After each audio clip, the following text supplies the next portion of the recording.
This is Cas for the Nora, and you're watching the Chat with Chaps live show.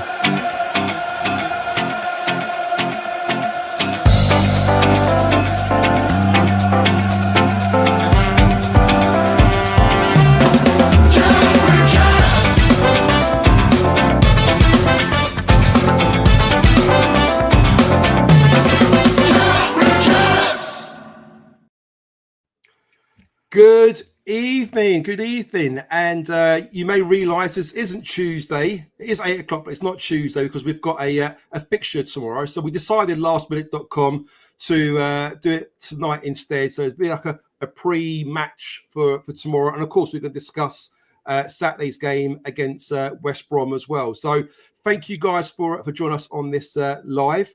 We're going to go to the chat very soon, but before I do that, I just wanted to introduce the original gangsters on the panel today. So next to me, I've got the one and only Sicilian Godfather himself, Angelo. How you doing, mate? Very good, mate. Very good. How are you, Joe? Yeah, I'm good. I'm good. Looking forward to the show, and we've got a little surprise later on for the listeners on this show. We've actually got a little quiz that we're going to be doing a little bit later on. We're going to work out a number of likes we want to have on YouTube before we actually do the quiz. But basically, the quiz is name that player. So as the next Millwall player, you need to guess who the player is. And the way I'm going to display that is on the screen. I'm going to show you the appearances, the teams they played for, all from Wikipedia. I'm not going to lie. I haven't created myself. I ain't got the time for all that. But I did copy and paste it. And then basically, you'll name the player, and then we'll have a little bit of a quiz, a little bit of a laugh, probably in the middle or towards the end of the show, depending on how things go. But next on the panel is the one and only Disco Steve. How you doing, Disco? Really good, thanks, Joe. Evening, Joe. Evening, Angelo. Great to be back, the three of us. We've not done one together for a while, and apologies. I did get told off by you for getting on late tonight. I've just made the deadline, but I was stuck watching the news, and I don't know if any of our listeners were watching it. Actually, fact now, dancing in your kitchen on your own is as good as a 5K run. So disco is the name of the game, correct? Yes, it depends who you're dancing. I guess it depends who you're dancing with, Disco, isn't it? On your own. What moves are you performing? Really? Well, they were doing some shapes, that's for sure. Yeah. Me and Angelo were talking listeners before Disco arrived. Disco did literally arrive like 20 seconds to go. I said to Angelo, Disco by name, disco by nature. It's like just John Travolta turning up at a nightclub or Saturday Night Fever, 2 a.m. in the morning. Everyone parts waves. Disco comes in with the old moves. The lights start splashing, and he's here. If only I was that cool. I'd love to be that. Oh, man. You are, Disco. You are. So cheers, guys, for being with me tonight. And let's go to the chat. First of all, is one and only Jeff Chandler. How you doing, Jeff? Good for you to be with us tonight. Really appreciate that. Carl, how are you, mate? Evening. Gary Miles. Gary, I haven't forgotten, mate. You owe me a pint still. You owe me a pint. I ain't going to let you off that easy. Pictures there. Evening, Gary. Good to have you on, mate. Matt Richards, how are you, mate? Hope you're well. Good to see you on Saturday as always. Leslie Goddard, how you doing, Leslie? The lovely Rosalind, how are you, Rosalind? UK. I promise you, we're not going to throw Joe Bryan under the bus today, Ross. Don't you worry. Richard, evening. How are you, mate? Evening. Flybo, all right. How you doing? John Parr, how are you, John? You're good. Hope you're well. And War Lion, Disco. Good to have you with us, War Lion. Really appreciate that. Charles Goody. Oh, greetings from Amsterdam. Okay, mate. You stoned at the moment, Charles. How are you from 1 to 10? How stoned are you? Having a good evening. Craig, what's up? Evening, good lads. Wise Mill podcast on live. You should have a word. To be fair, we normally do it on a Tuesday. I think they normally do it on a Sunday. So, everyone's got a luxury of deciding and picking who they want to go with. Carl Bracey, Disco, and Jack P, evening all good. So, guys, we've got quite a few of you on the chat already. I can see the numbers building up, which is quite impressive, really. Guys, if you haven't done so already, you know what I'm going to say. Sorry for those of you who heard me say this a million times, but I'm going to say it anyway. Please like and subscribe to the channel. By you subscribing, by you liking, just helps raise more money for Cancer Research UK, which is our nominated charity this year. And as you know, everything we make for this channel goes to charity. And we will obviously do what we can to try and raise as much money as we possibly can. So, guys, please get the likes up. We will have a number. Angelo and Disco will pick a number of likes needed for YouTube before we start the quiz, and we will promise you the quiz is going to be good. So we'll do that later on. One more there from. So where are we? John Park. You've got more viewers at the moment. Okay. Cheers, that John. Gary said, couldn't find you a Saturday joke. So the Governor Chris. I hope you didn't give Chris my bloody pint, Gary. It's you own the pint too. Only joking, mate. Hopefully, I'll see you soon. Matt Richards says that Millwall podcast versus chat with chats is like Oasis versus Blur, or Steps versus S Club. I know. Or looking at Disco and Angelo, maybe Boyzone versus bloody Take That. At the moment, but all good, all fun. So, guys, let's get to the nitty gritty. Obviously, Saturday we play against West Brom at home. We wanted a reaction for the disappointment from the Plymouth game, Disco. And in your opinion, did we get that reaction? Do you see an improvement? Yeah, 100%, Joe. Listen, I'll make a confession. I didn't see the game live. Right, Angelo, what's your thoughts on the game? At least I'm honest. Yeah. So, Angelo, what's your thoughts on Saturday's game? Did you? Oh, that's brilliant. Only sometimes honesty isn't the best policy. Do you know what? I'm going to stick up for Disco. I'm going to stick up for him. Disco, even if he does go to the games, he will always re-watch the match again to do his analysis. Yeah, so he'll probably know. I was at the game, but Disco probably know more than me. but do you watch the extended highlights, Disco, or do you actually watch it from start to finish properly?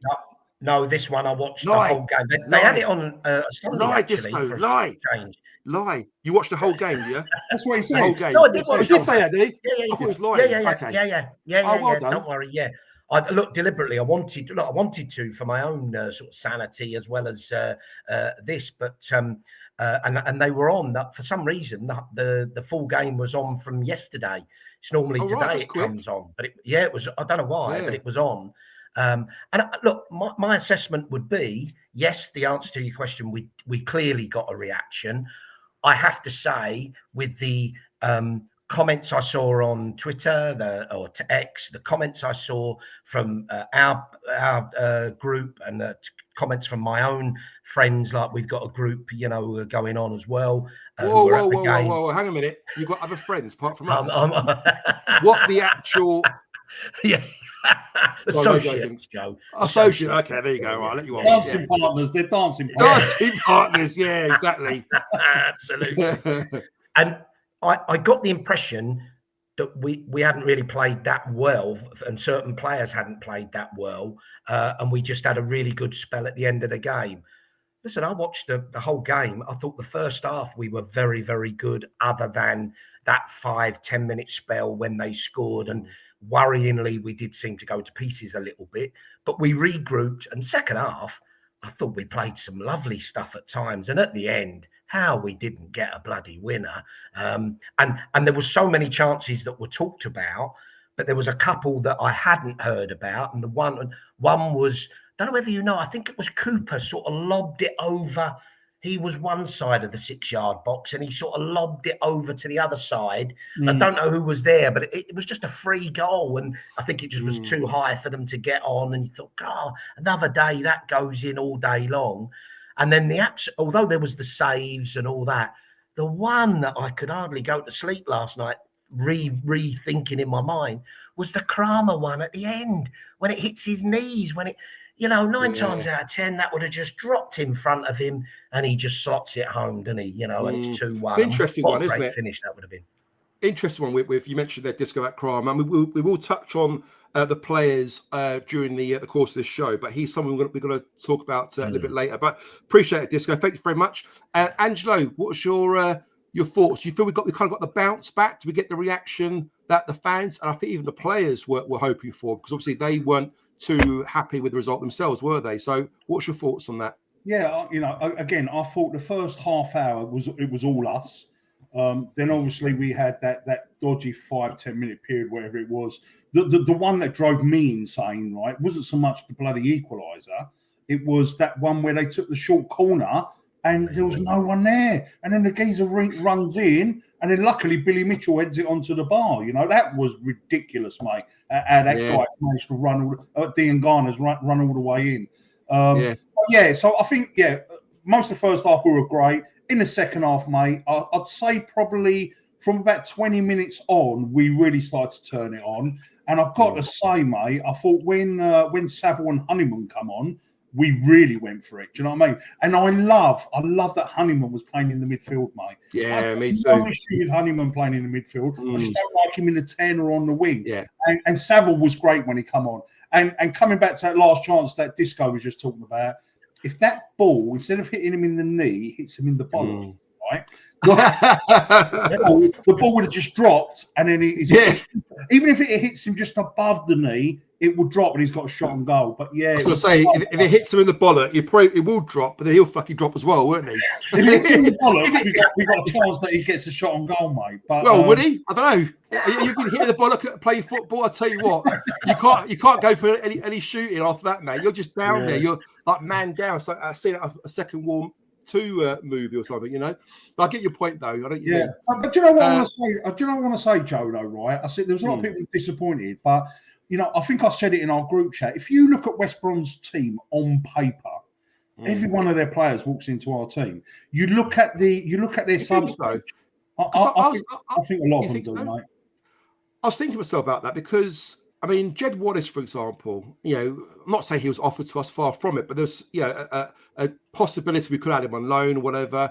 And I looked at it and think, you know what, is he better than what we've got at the moment? Is he going to start? And yes, he could add value, come on like last 20 minutes, but I wouldn't necessarily start him. But they sort of like see him as playing a big role, don't he, for them? Well, no, the West Brom fans don't like him anymore, mate. They don't think he's good enough. Really? Yeah, the West Brom fans, they don't want Wallace in the team, and they don't want Steve in the team. Yeah, even Callum Styles. I looked at Callum Styles. I thought, so you know what? Like, he was good for us when we had him on loan. He's okay. He wasn't exactly, didn't set the world alight, did he? Let's be honest. I liked Callum Styles though. But would you rather have Callum Styles over Joe Bryan at left back? Well, the thing is, the thing with Callum Styles, he plays so many different positions, Joe. He can. Yeah. But do we need a player to play so different positions? We've got loads of players at the moment. We've got such a big squad. We need like a decent left back. And I would rather have Joe Bryan. We'll talk about Joe Bryan in a minute. I'd rather have Joe Bryan than Callum Styles. So I hear what you're saying. They've got some good players, but in the position they are in the Championship at the moment, I don't think we're too far away from them. I think we were the better team on Saturday. We looked the better team. I think we played better than they did, you know? Yeah, listen, I love our team, mate. But on paper, they've got very good players. That's what I was trying to say. My point was they've got very good players. On paper, they had a very strong bench. But they're not doing it at the moment, and their fans are with Mowbray, which is quite a surprise. But. Of course. So stay with yourself, Andrew, for a second. So, of course, we went up with Cooper in 19 minutes. Great header. I think he had a chance just similar to that before, which he kind of hit it over the bar. Then it went wide of the post. But great balling from Azeez. Again, we're going to talk about him a little bit later as well. Great balling from Azeez. Great execution from Cooper. He heads the ball down past their keeper. And then, of course, same old. 5 minutes later, we have a free kick. Maybe we could dissect this in a minute. But we have a free kick. It goes up. They get us on the counter. How many times has that ever happened to us, Angelo? And, of course, it then falls. The ball comes across to Joe Bryan, who's out of position. It hits him, and he goes in. I mean, he scored 3 goals in 2 games now. And two of them are own goals, you know. What do you make of that and the whole kind of ordeal? And you know, who do you blame? I don't blame Joe Bryan for the goal, but I blame Joe Bryan for a crap free kick because where he's taking that free kick from, I'm pretty sure it wasn't his job to get all the way back into a left back position. That should have been covered. I think we were discussing it. You know, Saville used to do it, didn't he? But somebody should have covered that bit. And, mate, it's unlucky again. You know, the ball's come across. It's hit the back of his heel when it's gone in the goal. But it was an awful free kick, though. You know, that's where I'm going to pull Joe Bryan up on. It was an awful free kick. And I blame the coaching staff that they didn't, you know, if Joe Bryan's going to take a free kick in that part of the pitch, they've got to have backup for his position if there's a breakaway, which is exactly what happened. Do you know what I mean? Just stay yourself, Andrew, before we go to disco. You talk about that breakaway. Again, if you're on YouTube, you can watch this. If you're watching on Spotify or one of those podcasts, unfortunately, you won't see the screen here. But I'm going to pull this up at the moment. And Angelo and Disco, between yourself, you sort of discuss what's going on here. Because the way I saw it is you can see Tanganga there. He's out of position, isn't he? He steps into midfield. Joe Bryan steps into Tanganga's position. You got Denor, who's now in a kind of left back position. If you look at the back four there, and then Azeez trying to help him, but no one's actually getting to that Furlong, their fullback, are they? No. And to be fair, that's a good position for Joe Bryan covering Tanganga. So I did hear that Alex Neil was shouting at Azeez that he didn't get back in time. But listen, even in that position there, you got Kasper running towards the ball. You got Azeez. We still should try and defend that pretty. You know, we're not completely open, but see that shot there, we should defend that, wouldn't we? And again, I think it is bloody unlucky that it's hit Joe Bryan again. Yeah, I think again when you look at it from this slide here, and again, apologies if you're on Spotify you can't see this, but for you on YouTube you can see this. From that shot there, it's a whole calamity of errors there. So basically, what's happened is Tanganga steps out because Denor's come across. Joe Bryan feels it because he's actually on the right-hand side of the pitch taking that free kick. Now, what Alex Neil was having a go at Azeez is that Azeez, if you can see him next to Kasper Denor there, he should have gone with a fullback. That's his man. You know, when you're marking man for man, if the fullback goes, the winger goes with him. And what happens is he doesn't go with him, which then means that Kasper's got to pull himself out in this position here. Azeez is now filled into left back. You've got Cooper, Joe Bryan, and of course Tanganga's still trying to get back in the box here, isn't he? You know, and of course by the time that cross comes in, you know, I don't think Joe Bryan had much time to adjust himself and score. And what's quite interesting as well, if you remember the goal against Plymouth, it was kind of like Jake Cooper not clearing the ball. It kind of fell and hit Joe Bryan, goes in, and you see where Joe Bryan is, you know, on that back post. Look who's in front of him again, Jake Cooper. So again, you could argue Jake maybe could have blocked it there, but he kind of lets the ball go past, hits Joe Bryan and goes in. So disappointing, Disco, isn't it? I mean, we do so well to get our noses in front. You know, we make a silly mistake and it costs us, you know. What do you put it down to? Is it just lack of leadership? Is it just the management, the players, the coaching? What's gone wrong there? Why does it keep happening? No, look, it does look like a little bit of bad organisation from the transition, if you like, coming back up to our end. I mean, and to be honest, I think Chris said on his review, it wasn't like a quick fire break, was it? They played it around a little bit first, and then they played it into the middle to Dangana, I think, who was unmarked and had a run on the defence, and that's when Tanguy came out, and I think he did make a mistake committing himself. He tends to do that, but 9 times out of 10 he wins it because he's so athletic, isn't he? And he doesn't get away with it. It's what he does, you know. So he missed that challenge. So, but I think the organisation was wrong. Was it Azeez? Was it CDN? We don't know who was supposed to be picking up. You'd say it's Azeez's man. I'd agree with that in terms of as you face up at the beginning of the game. But Joe, that last clip you showed there in the box, you'd look at that. I'm sure the coaches would look at that and say, "We're set great there." You look at it, we've got like 4 or 5 defenders. They've got 3 attackers. One's got a bit of space at the far post, but I think Kramer's got him covered. So you think, look, it was bloody unlucky. I'm pretty sure the ball goes through CDN's legs to start with and takes a little nick. Then it takes a little nick off of Armstrong. Have to give fair play to him. He created a bit of havoc by just making that little nick. Come on, 9 times out of 10, that hits Bryan and either goes out for a corner or, you know, he hoofs it back up the pitch. So it was bad luck in the end, but the shape coming back to goal, yes, is questionable, isn't it? And I think coaches need to look at that, surely. Stay yourself. Sorry, Joe, and that's what I was saying earlier. Like when you see that second clip, it ain't a bad. The lineup is quite good. It's quite a good defensive lineup. I was more pissed off what happened after that when we left them 2 defenders. When we left them to attack to do the short corner. Well, and then save us. On here, Andrew, like you say, I don't think that's bad, mate. I don't think that's bad. Yeah. I think they've recovered quite well. Yeah, no, Disco. At the moment, it seems like Joe Bryan's getting a little bit of Disco. Oh, sorry, just that's all right. Power up. Sorry, that's right. I thought you had a heart attack or something there. I was like, I was going to send Angelo around to resuscitate there. Joe Bryan seems to be getting a little bit of unfair treatment from the fan base at the moment. Not everyone, but there's a section of fans that are giving a bit of a hard time. And I think every year, every season, there's always one player that kind of gets it, doesn't it? And I think Joe Bryan is kind of getting it now.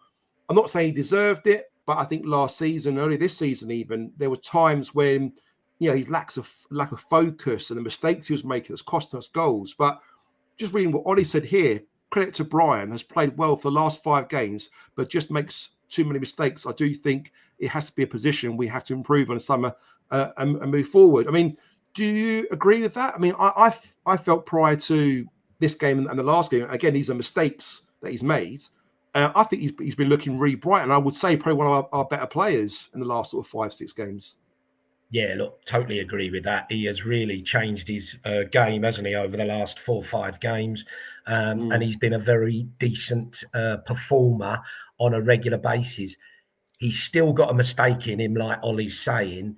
And worse than that, he seems to get punished for every bloody mistake he makes. Think about it, Could he have moved his feet a bit quicker at Plymouth? I think he could, but you couldn't blame him for that goal.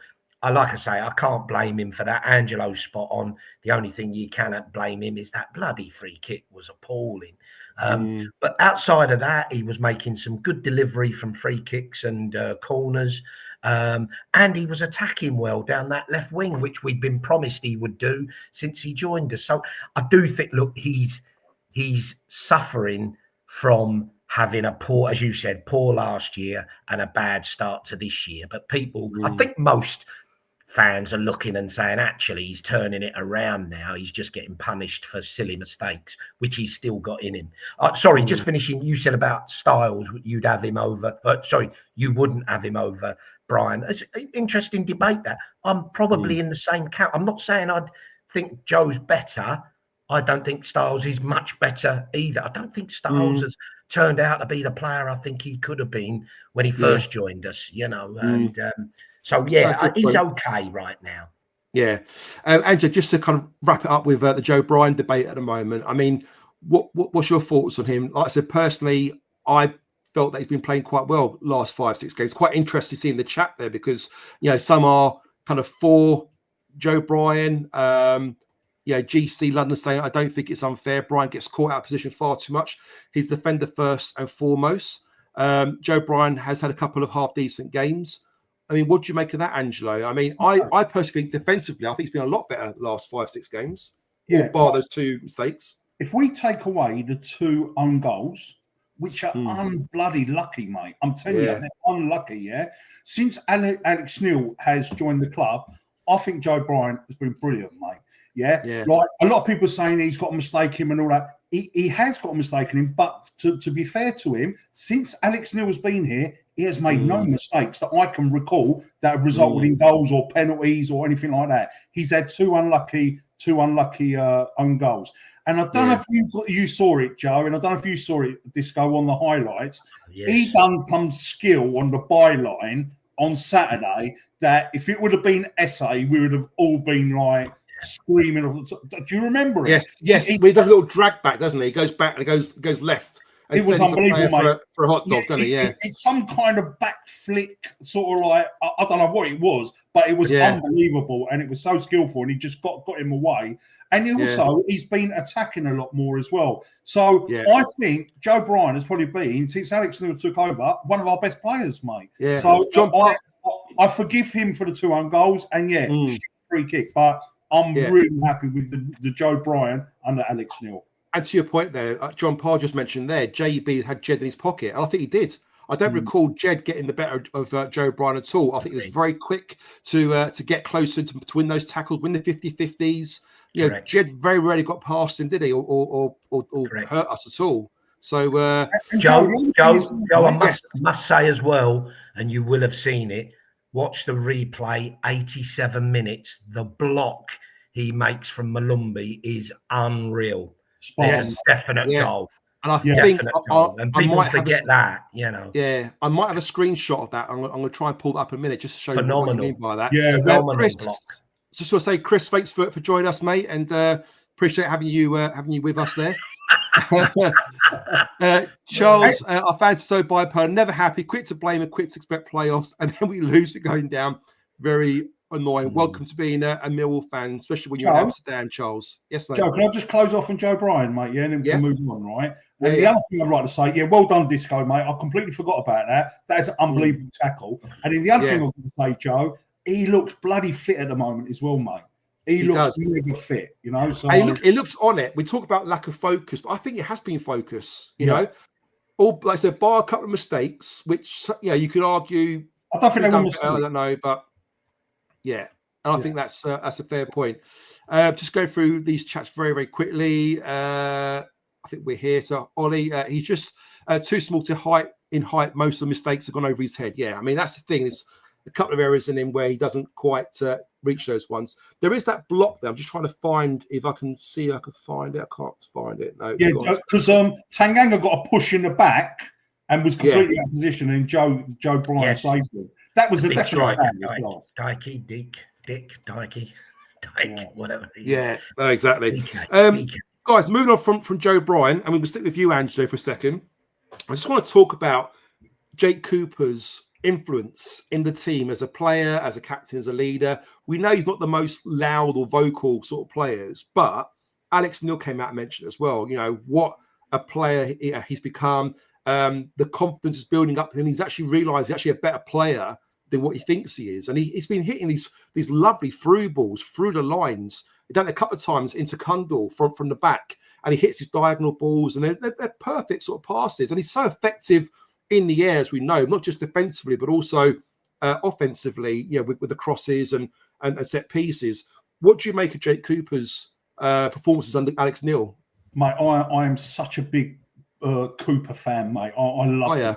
Yeah, I love the guy. I never know that. I've known you a long time. I never thought that, but yeah. No, I love him, mate. And like the thing is he had an absolute abysmal game at Plymouth, and social media went mad. Got to get rid of him. Blah blah blah blah blah. But it was a bad performance. But his performance against West Brom, and I think it was Alex Neil said it. He said he was a beast. He was a beast. Yeah, he was a beast. At first, when he came out of beast, I was like, "Oh, that's a bit." And I thought, actually, I see what he means by that. You know, he was, mate. The way he rose for that header, mate. That defender had no chance of winning that header, and he had a couple of headers, didn't he, in the second half? One the keeper saved, the one that one of you two mentioned, where he's crossed it across the goal. He was fantastic, and his passing into midfield is phenomenal. Oh. And he's got a very good passing ability. His accuracy as well. Like he picks his little balls and little through balls. I think, Jesus Christ. And it always tends to get to the player. You very rarely see him do a bad pass. Even if it's just a pass to Joe Bryant left back, he hits it quite clean, doesn't he? The way he hits those balls. You know? And mate, I can imagine, right? I bet the Millwall players, when Jake Cooper wasn't there, I bet they missed him so much, mate, because he is just immense. And I can't remember who I've done a show with. We've done a show of which Millwall players could get into a top championship team. And I still believe Cooper could get into top championship teams, mate. You always hear the managers of other teams always mentioning Cooper. Talk about him. Because they can't handle him. All the away fans know his name, mate. You know, they can't. You're right. Absolutely spot on. And Disco, just going to what Andrew said there as well, you know, that the fans, we kind of take it for granted a little bit, don't we? We watch him week in, week out. But you're right, other teams come and play us, and you see how they double up at him when it comes to corners or set pieces, and how much of a threat he is to them. You know, I mean, what's your thoughts on Coops these last few games under Alex Neil, Disco?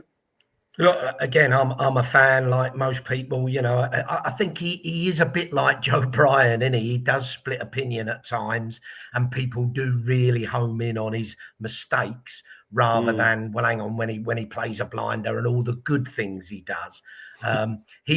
Angelo's right. I was going to say that, you know, Angelo has said before on this show that, you know, the opposition, he will be high in their discussions in both boxes all the time. So that tells you an asset you've got there.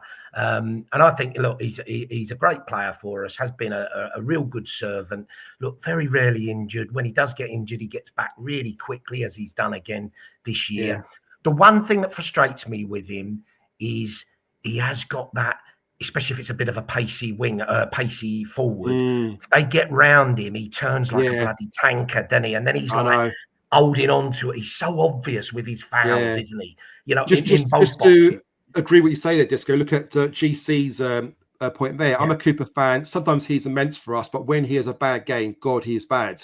And I think we noticed that against Plymouth, didn't we? He had a couple of mistakes in there where he's a bit slow to react on things. So he's playing at the right level for sure. That's a good point. That's a really good point. I don't think he could go up a level, could he? He'd get found out in the Premiership. He's been a great servant, and I think. Well, then again, you got that Newcastle geezer. Is it Dan Burn? That 7-foot geezer. He got away with it in the Premier League. You know what? It's funny you mention it because I always look at him and I think so. If he's like a similar sort of stature to Cooper, and if anything, last season Newcastle played him at left back.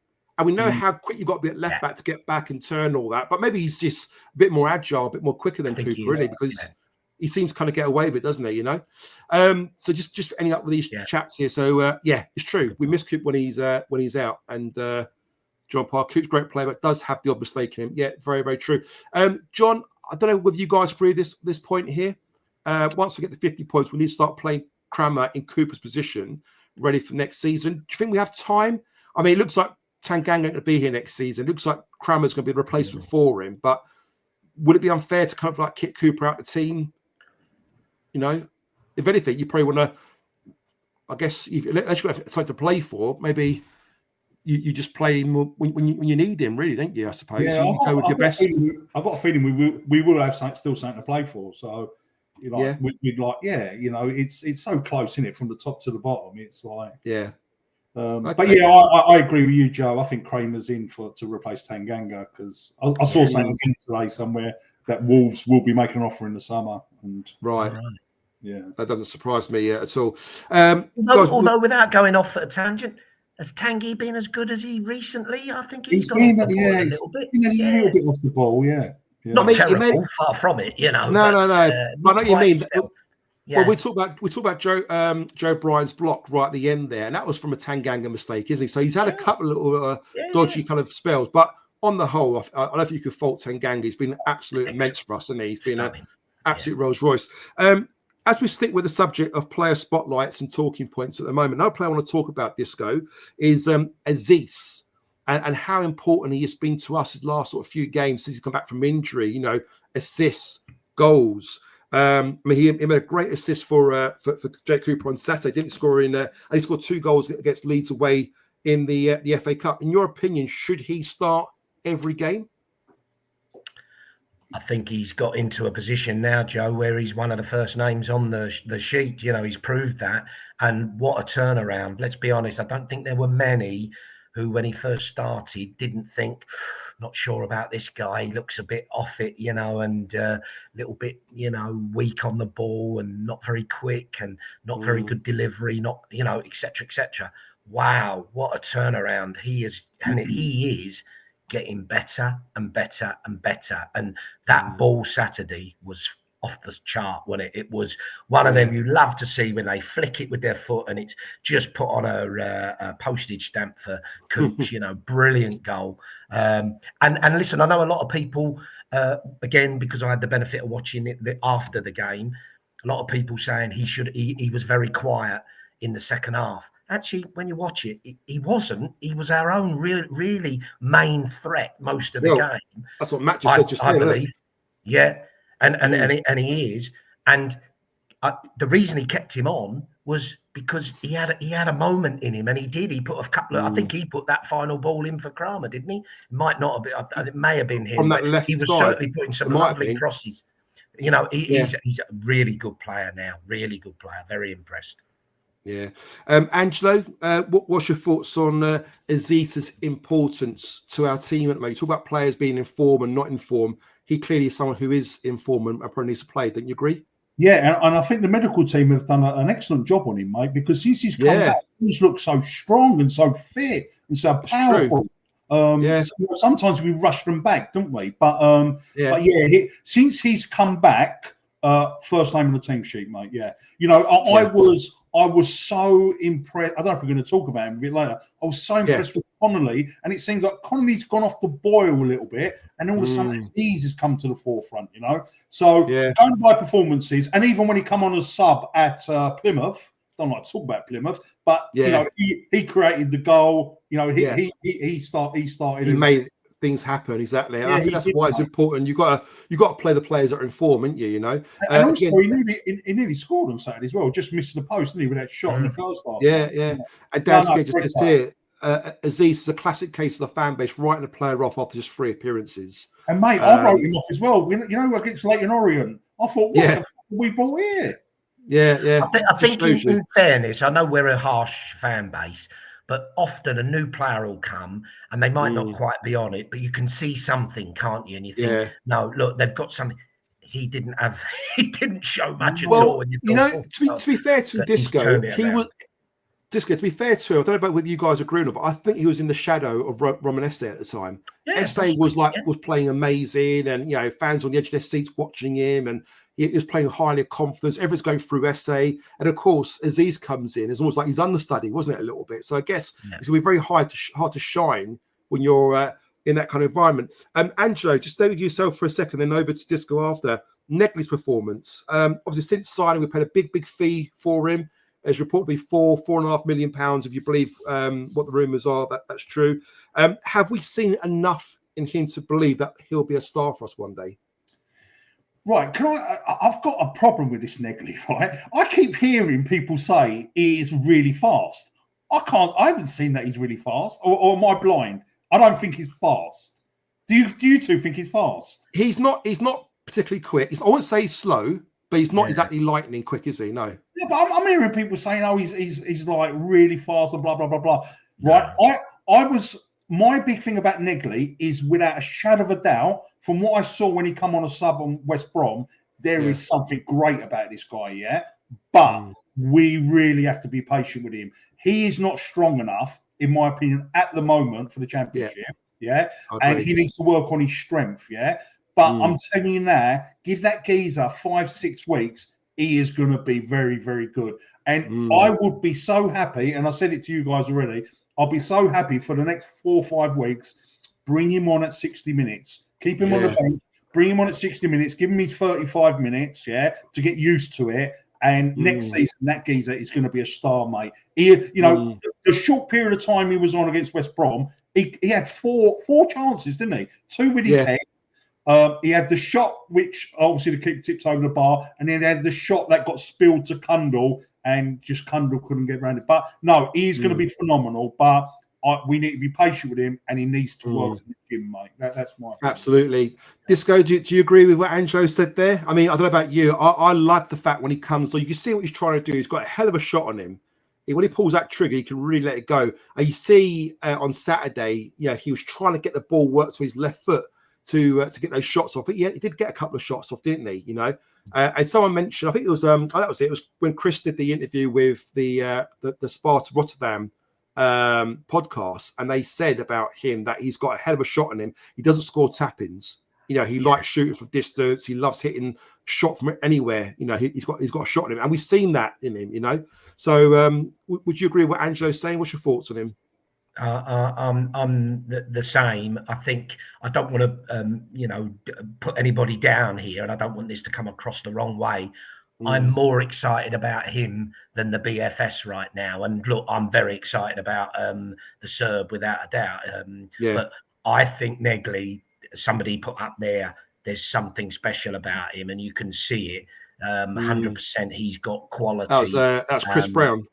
Yeah, he's got something about him, Chris. Yeah, you're absolutely right. I don't think we're not giving him a chance. I think Angelo's right. There's people saying he's really fast, and I don't see that. He's got a little burst of pace, but he's not a real rapid winger, is he? Like I'm hoping Triple B or Lovelace will be. But look, he's got something special. But I am 100% in Angelo's camp that let's not rush him. Let's sub it. Look, the fact he doesn't start is not negative. It's not, oh, we're dropping him. Not at all. We've got to ease him into English football carefully, like we did a bit with the Serb, and bring him in and give him, as you say, Angelo, give him that 60 minutes, that 35 minutes on the pitch. The defenders are getting a little bit tired and a little loss of concentration. Will give him a little more space, and he's proving he's going to be a good player without a doubt. Yeah, guys, in the chat, just so you know, we're up to about 31 likes at the moment. Can we get to 50? If we get to 50 likes, we're going to do the quiz. So if you haven't liked the show already on YouTube, just pop out, like it, come back in again. Get us up to 50, and we'll start the Millwall quiz when you're ready. Jeff Charles says, "Sorry, Angela, mate, I have to disagree. Negli should be in the first 11 from the start. He's easily the most comfortable on the ball player I've seen for years as a new signing." Interesting. Yeah, listen, I genuinely believe the guy is going to be great. Yeah, I do. I just don't think he's strong enough. That is my only issue. Just don't think he's strong enough at the moment. You know, that is my only issue. You know, come 6-7 weeks down the road, I agree with Jeff. I want him starting every game. But listen, if he starts, I'm not going to cry if he starts. But you know, of course, we've now got options in that area, so he doesn't have to start. But yeah, listen, no problem at all with what Jeff's got to say. That's fine. Yeah, great. Yeah, Alex S, we've got to come back to you on that one. So hold that thought. And the quiz. Did you spend 8 hours on this quiz? this one took me about an hour, to be fair. But depending on how long the show lasts for, it might rise. So guys, again, if you haven't done so already, please like the YouTube, please like the show. We're up to 33, I think, at the moment. Can we get to 50 so we can start this quiz and stop Alex complaining? Save yourself, Disco. I want to talk about Luke Cundall. Luke Cundall's role at the moment. So obviously he's the guy playing in the number 10 for us, it seems, at the moment. And he scored on his debut. I think he's had some good games. I like the way he kind of connects with the players, keeps it very nice, neat and tidy, doesn't he? You know, but he had a chance against Plymouth. He should have scored header. I think he had a chance against West Brom where the ball came off the goalkeeper, and he tried to go around the keeper rather than go for the shot, and he kind of tripped over himself, whatever. Him being played there at the moment is almost to the detriment of Reece Bangura Williams, it seems, because he's obviously taking that number 10 role at the moment. Are you happy with him playing that 10 role at the moment, or do you think that Alex Neil needs to rotate it and put Bangura Williams in there? Because I don't know about you, I was watching the game on Saturday, and we were crying out for some creativity. We were crying for something to happen. And I just thought, why don't you just throw Bangura Williams on? 10 minutes left. I can see him warming up. Get him on for Cundall. You know, Bangura Williams, he might go quiet for 5-10 minutes, but he'll get a chance and he'll play a lovely through ball or do something magical and create an opening and a chance. So I'd love to hear your thoughts on that before we go to Angelo next. Yeah, I really like Cundall. I think he's split in opinion at the moment, and the comments I heard before watching Saturday's game was he was very quiet and ineffective. I'll tell you what, watch the game back. He's very effective in the game in all areas. In what sense? What point? What areas? He's a bit like the glue up front, as I would call it. I think the ball goes into him. He keeps possession. His passing, as we were told, was very good. Is very good. He's quite a little battler, you know. Watch him. He gets stuck in. He give away a few free kicks with that ridiculous bloody referee. A couple of the free kicks he gave against him were no way were they free kicks. So he's got a bit of edge about him, which obviously we would like. The only thing I would say, he'd started to tire, as you would expect. He hasn't played a lot of football this year, so I am surprised he's playing the full 90 and that he hasn't, as you say, he could have changed it. Could have brought Imaku or RBW on in that last 10 minutes on Saturday.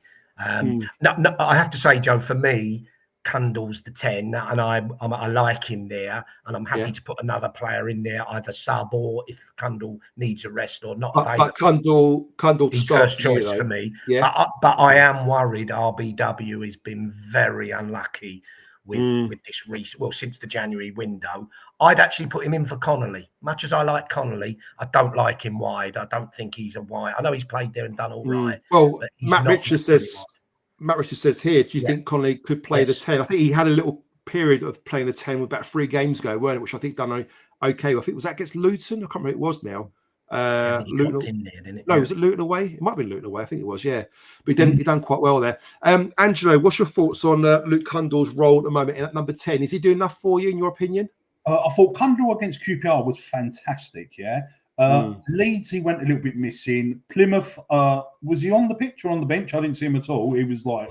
He was, I think he was there, wasn't he? He was playing, from memory. Yeah, he barely touched the ball, yeah. Well, that's where he missed that header. He had a very similar situation. You know, when the ball came off the crossbar and he scored that goal against QPR, was it when he scored that header in his debut? That was Leeds, Joe. That was in Leeds. Was that Leeds game? I know there's one chance he had. Azeez hits the bar and it comes. It was almost identical, weren't it? And he completely messed that one up, didn't he? That was at Leeds, So obviously he barely touched the ball at Plymouth.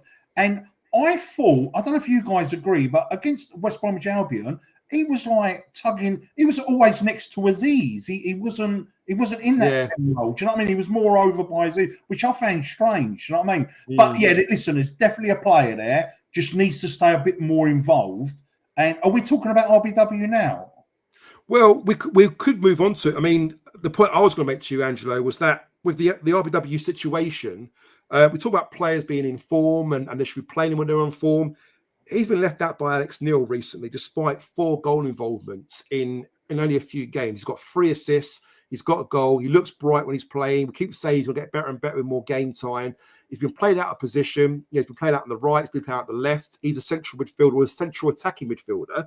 So I guess, to your point, you can carry this conversation on, really. It's... So Joe, what my thoughts are with Bangura Williams, I think he's so unlucky to have lost his spot, right? Because he's done nothing wrong. Do you know where I think Bangura Williams needs to work on, mate, right? And I think Chris mentioned this as well, is sometimes he goes a little bit too quiet. But then from all that quietness, he will have an assist or he'll have a goal. Do you know what I mean? Exactly. He'll do something absolutely special. And listen, if it meant that he's quiet for 80 minutes, but he's going to get us an assist or a goal, I'll take that every day of the week, But I think what Bangura Williams needs to do is just get more involved throughout the game, not have them quiet periods. Do you know what I mean? Yeah. When you say get more involved, in what aspects? Are you thinking more off the ball rather than on the ball, maybe? Do you think he needs to work a bit harder? Tackles, sometimes he doesn't touch the ball enough. He doesn't get involved in it enough. So he needs to get on the ball enough. And the more he gets on the ball, the more assists he's going to get us because the kid has got absolute quality. There's no 2 ways about it. And I think if he can just get a bit more involved, get on the board a little bit more, he's going to be undroppable, mate. Because he is one definitely for the future. And I love the kid. And he's just got that. He's got that X factor about him, hasn't he? So. I was really disappointed for him because where I sit up in the Kitchener stand, I was looking down at him at about 70 minutes, 85 minutes. He's warming up by the touch line, looking over at Alex Neil, thinking, am I going to get on? And I'm thinking, come on, fucking get him on. We need that something new energy, and there needs something to happen, And you get to 80 minutes, 85 minutes. I'm thinking, all right, 90 minutes, get him on the last few minutes, and that doesn't happen. And it keeps Cundall on there. And I just thought, you know what? You're not playing the kid. It's been brilliant up until now, as you say, Angelo. We're looking for a winner. We're not asking you to swap sort of centre back, are we? Or we want you to play an attacking player, get an attacking player on the pitch to try and change it up. And he didn't get a look in. And I would love to know.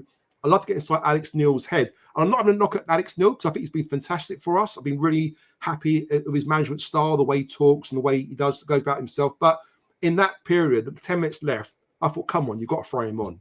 Yeah, or Maku, mate. Or a Maku. But a Maku could be a reason. We don't know. Maku, he could be carrying us. He's not quite 100% yet. Maybe he didn't want to get him on just yet in case he might get a reoccurring injury or pull up a muscle or whatever. But Bangura Williams, he's fit. He's ready to play. He's warming up. 10 minutes left. Get the lad on, I don't know. I'd agree. Right, next one. It is a worry, isn't it? He must be in his mind thinking since the January window and all these signings, even though half of them are not seen, well, not half, but a few we haven't even seen yet. He has gone back in the pecking order, isn't he? And it's a real shame because the boy is on fire, It is a shame. I hope he gets a game tomorrow. I hope he starts, actually. Not sure he will, but I hope he gets a good, at least comes on tomorrow. Yeah, exactly. Chris, we're gonna cover that argument a little bit later. That's on our topics. So we will cover that one off before we talk about the Preston game tomorrow night. Alex S says, I loved at Portsmouth. He missed a sitter and they produced one of the best through balls we've ever seen for BFS to score. Great confidence and attitude. There you go. That's what he's got. There you go. God. I felt so sorry for him. First few minutes of the game, he has that chance. It doesn't work out. He gets his head out. He picks himself up and he plays such an incredible ball. It's just so good to watch. And yeah, we'll talk about players that have got end products, whether it be creating goals, assist goals, and we need it at this moment in time. We don't score enough of it.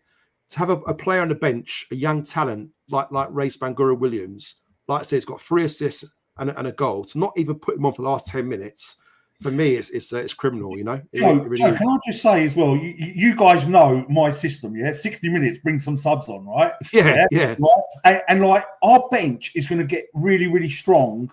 Touch wood in the next few weeks. We'll have Coburn on there. We've got Imaka on there. We've got RBW on there. We've got It's like what Matt said there. Look, Angelo. Yeah, there you go. So, it's like whoever starts, go and give me 60 minutes of everything you've got, right? And then we're bringing quality onto the pitch. Exactly for the last half hour. If Negli started, he's got his 60 minutes. Give him a rest. If not, bring him on. We have got, them substitutes at 60 minutes with pace and power and skill.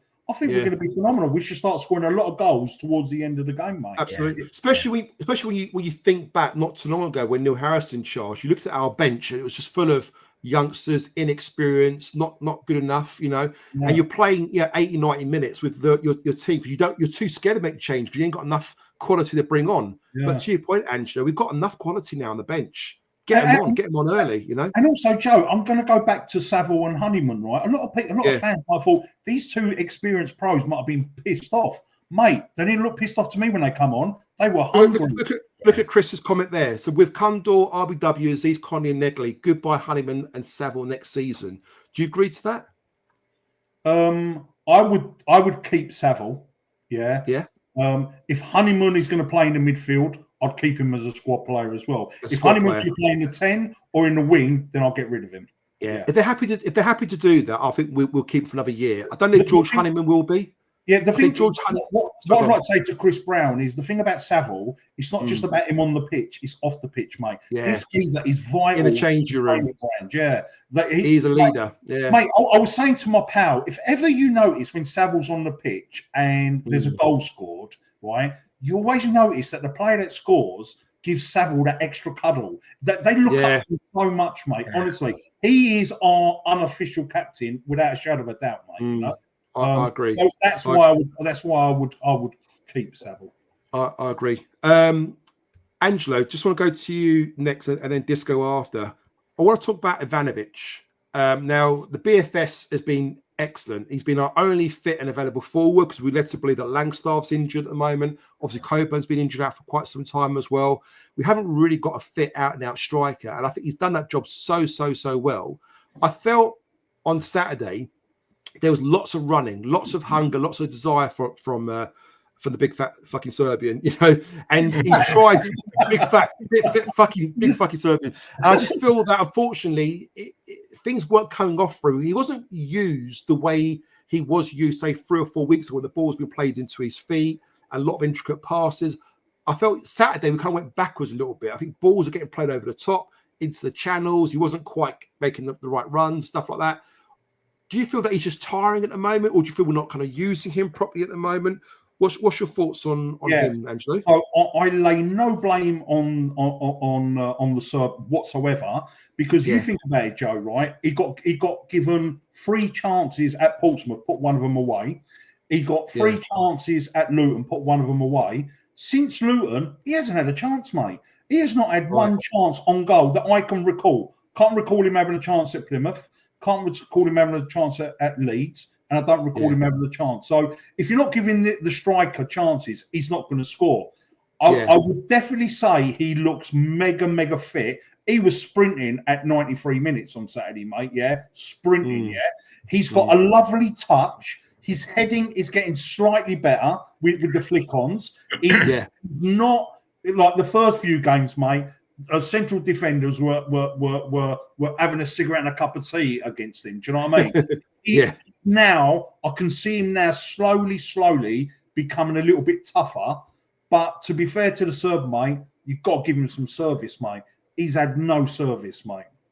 So, in my opinion, it's not down onto the Serb. It's more down to the team not supplying him. I agree. Disco, coming to you next. Before we come to you, we're up to 44 likes, guys. 44 likes on the YouTube channel. Get it. We need 6 more likes, and we're going to start the Millwall quiz for you. So if you haven't liked the show yet, please get back on YouTube, like the show, get us to 50, and we'll start the little mini Millwall quiz for you at the end. Disco, what's your thoughts on the BFS? And again, the question I'm asking is, do you put his slight dip in form down to fatigue, or are we not using the right? He's not getting the right support around his teammates at the moment. What do you make of that? Interesting. Look, again, he's one I think is just going to get better and better, and I've been really impressed with his progression. If you watch, as Angelo's already said, his touch and some of his layoffs are absolutely phenomenal. He's quality. He's getting better in the air.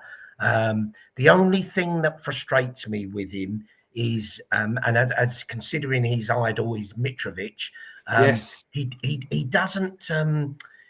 He allows the centre halves, it seems, to bully him a bit, Which is your point, Disco. Mitrovic's not like that. Mitrovic is an aggressive player. He loves the contact. He loves all the exactly. He's all and if he models himself on Mitrovic, and he says, he loves Mitrovic, he does his goal celebration on Mitrovic as well. That's a part to his game which he needs to add on, which is what Chris mentioned in his post-match analysis earlier, if you haven't seen that already. So great point. When the striker gets up to the defender and they've got hold of their shirt and it looks like the defender's doing the fouling, but actually the striker's pulling them onto him. He doesn't do all that. To me, he's too nice to play against, isn't it? Yeah. That guy Chris mentioned him in his review. Is it Lancashire or Lancashire? Their striker. West Brom. West Brom, was it Lancashire? Yeah. Now, I thought he was rubbish, to be honest. He was, mate. He would score a goal. But I'll tell you what, he gave Tanganga, he got a load of fouls, as Chris said. Whether he deserved them or not, he got stuck into him. Yeah. And if the BFS could do that, you'd have a real player on your hands. I have no fear about him. Is he going off the boil? No, I think he's getting valuable game time. My one thing is, I'm really surprised he's left him on as long for so many games. Like Saturday, we're talking about, making changes. Who'd you bring on, though? Who'd you bring on? I get you can say, well, you haven't got a striker, but I think I said on our group today, even if you slung Watmore up there, he did that was it Leeds? He brought Watmore on. He didn't even put him up front. Look, it's not great. And Maku, you could have put up front just as a temporary. We have to you've got to give the lad a bit of a break, because it's like you say, Angelo, he's fit as a fiddle and he's running his nuts off. But we can't afford another bloody injury, because I'm really worried about Coburn when he comes back. If he's going to be, I loved him, but I'm really worried about his fitness, to be fair. So, look, work in progress, the Serb. If he could just learn to battle with centre halves and make their life difficult, if he could do that, then I think he'd be really. He's just too nice, isn't he, Steve? He's too nice. He is. But which is weird, because when he first played for us, don't you remember his debut, his first couple of games? He was quite aggressive. He got into he got booked a couple of times for sort of being a bit late, leaving one on the defenders. And he's almost kind of like. When he first started playing for us, the first couple of games, he was quite aggressive, a lot of contact, leaving a bit in there when he was trying to press defenders down. And he got booked a couple of times. I wonder whether or not the manager said to him, listen, calm down a little bit on that. You pick up silly little bookings here and there. And he's kind of like, a bit more passive now. I don't know. But you're right. I definitely want to see that part too. Flybo makes a really good point here as well, Disco. Sometimes I think we forget how young BFS. He's only 19 years of age, isn't he? He's going to be a top player one day for us. Well, look, I do agree with that, Flybo. But then the other side of it, you look at, we said it the other week, modern day football, there's 18, 19, 20-year-old kids who are red hot, aren't they? At all levels. So he's not a baby at 20, But look, I have no fear we've got a good player there, without a doubt. Yeah. I like that. That rhymes. Well done, Disco. I also talk about Lovelace a little bit later, but we might as well do it now because Alex said so. So because Alex says so, we've got to do it. Guys, we're up to 50 likes on the channel. So thank you so much. We will now do the quiz shortly, but before we do that, let's cover off Zach Lovelace very, very quickly. So I saw him on Saturday. You get the rest of the squad sat behind the dugout. At full time, I saw Zach Lovelace going down the steps on crutches and like in a really bad way, like literally like his legs been run over by a lawnmower or something. You know, he was like hobbling down. There was someone trying to help him down the steps as well. It wasn't like a little sprained ankle. It's like it was a nasty injury there. So I don't know if you two have heard anything more of that of his injury, but he's clearly injured at the moment, isn't he? Someone else I know saw him on crutches as well as you. And I've heard, obviously, I don't know if it's true. I've heard he's out for the season, mate. Fucking hell, you can't make it up, can you? You Yeah, couldn't make it up. Yeah, I don't know what the injury is. Yeah, and maybe the club should announce it, but yeah. That's good to see. Ivanovic say he gave the West Brom defenders a bit of lip, so a little bit of a. Yeah, he's a Serb. He will, won't he? Yeah, he's no bloody pushover. We probably didn't understand a word he said, but he done it. Yeah. He gave it. I'm with Angela. That's probably one of my biggest disappointments. I was really excited about Lovelace. I heard he was fast like shit off a shovel. You saw him in training. He looked really lively, didn't he? You wonder, Joe. Has he had an operation or something? Because he's had this history of a bad toe or something. Well, maybe we've said, look, get it done and we'll write this season off. Maybe. Angelo said there, the club need to bloody tell us, don't they? Not what's going on there. Gone quiet. Yeah. I'm sure it'll come out. I'm sure it'll come out soon. Guys, before we start the quiz, just want to touch on Tristan Kramer. I don't know about you, Disco, but I was really impressed with Kramer when he came in. He filled in at right back, out of position. He's actually a centre back playing right back. First few games, brilliant. Lots of goal involvements, getting forward, getting crosses in. It's been a real sort of, bright spot for us, I guess. Now, he was rested. He wasn't rested. He was cup tie against Leeds, which means he couldn't play. Wes came in. He then comes back into the side. And he looks like a completely different player, Disco. Like, he looks like a centre-half playing right back, which is what he actually is, What do you put it down to? He just seems to have got a bit of a real lack of confidence at the moment. He's just not quite on it, is he? Who knows? As you say, Joe, he burst on the scene and everybody was thinking, Christ, we've got an absolute superstar here. And I still think we've got a very good player there. It was Pompey, wasn't it, where he got a bit of a run around by I know Josh Murphy. Yeah. Look, we'll give a lot of defenders the run. Good player. Yeah. And then Plymouth, he was all over the shop, and that ball for the first goal was just atrocious. Yeah. Even on Saturday, there's a run that he made. I don't know if you saw that, and he kind of misses the ball and trips over. Somehow manages to keep going. But even that's like, what are you doing? Like, He said on the commentary, Brian Horn said, I hope they've got that for the end of season show. They'll show that. Show that one again. Yeah. But actually, watching it back again, I sort of thought he'd had a stinker. I didn't think he was too bad Saturday. Look, he's not a right back, and I think there is now a lot of debate. Obviously we should have got a right back in the January window, and Jesus, if we did have a really good attacking right back, we'd really have a team on our hands. But I still don't think he's doing a bad job. I'm all right with him. And I wouldn't be bothered with Wes getting in either. I don't think Wes did bad. He did very well at Leeds. I'd say Kramer's better going forward. Wes wasn't so good. He got in a lot of good positions at Leeds, but his delivery was really poor, where Kramer's got a bit of delivery. So I'm all right for now. I think he's had a bad spell and he's coming out of it. Yeah, which is an interesting point you made there, Disco. I'm coming to you next, Angelo, because, we're hearing rumours that Lenny is, 3 weeks away from getting back, or at least get back into training, and then hopefully soon after that. But with the system we're playing in, with our inverted wingers, the likes of Negli, Azeez cutting on their left foot, that system works really well, I feel. And we've seen it with Kramer in the first few games, where you've got an overlapping fullback, making those runs, getting to the byline, getting crosses in. Now, if Lenny comes back in, we know what he's about defensively. He's very, very solid. But is he the answer? Because for me, you can see quite clearly that Kramer is doing that role a lot better, getting forward, try and get crosses in. He's not even a fullback; he's a centre back. Now, if he can do it, and Lenny seems to really struggle in those areas. For me, I don't know. As much as I'm happy to sort of see Lenny come back, is it going to hinder us when we're attacking going forward? He doesn't quite give us the width in that attacking areas that we really need, do we? Really? Yeah, it's Kramer started off like a train. We were so good, weren't he? Then he's had a little blip. I must say though, last 15 minutes on Saturday, he's done some great marauding runs down the right side. Mate, honestly, if Lenny come back now and you said to me Lenny or Kramer, I'd have to flip a coin, mate. I really would. You really? Yeah, I would. Yeah, I have to agree with you. But guys, in the chat, guys in the chat, very, very quickly, just out of curiosity, throw it in there. Who'd you go for, Kramer or Lenny? Just put Kramer or Lenny. Who'd you pick? And we'll come back to you in a second. Sorry, Angelo, go on, mate. Yeah, but then again, it doesn't really solve the problem, does it? I was going to say if they go for 3 centre backs.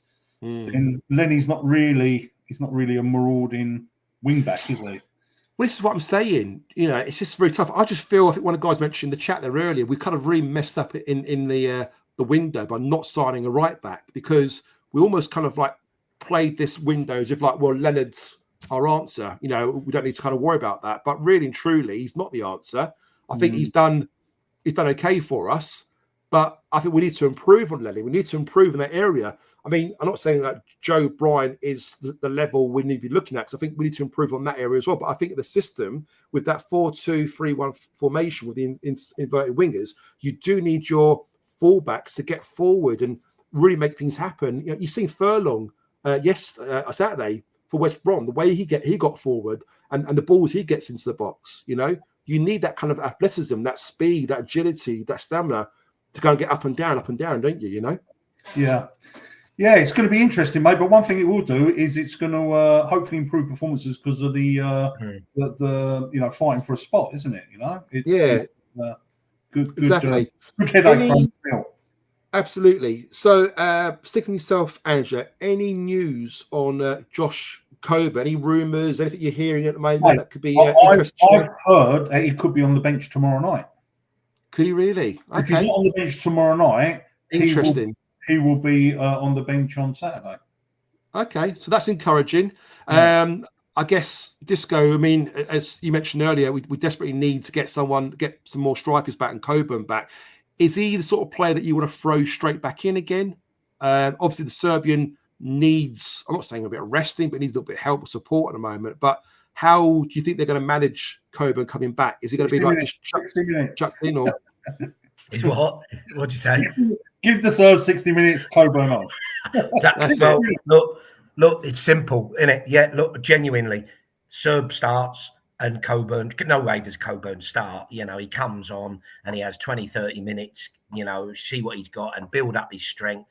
Look, Coburn, for me, no offence to BFS, is another level. At this level, he's different class.